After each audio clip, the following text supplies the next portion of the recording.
கொள்ளை முளை நகையினால் ஒரு அது அன்றி போய்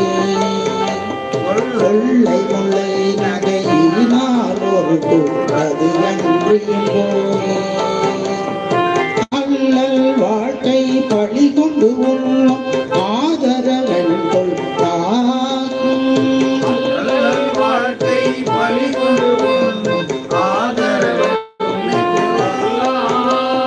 கொள்ள நீண்ட பெருமையாளர்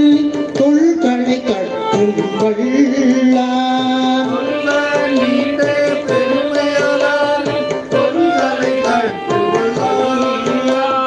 செல்ல நீண்ட செல்வம் மல்கு சிவபுரமேயவனே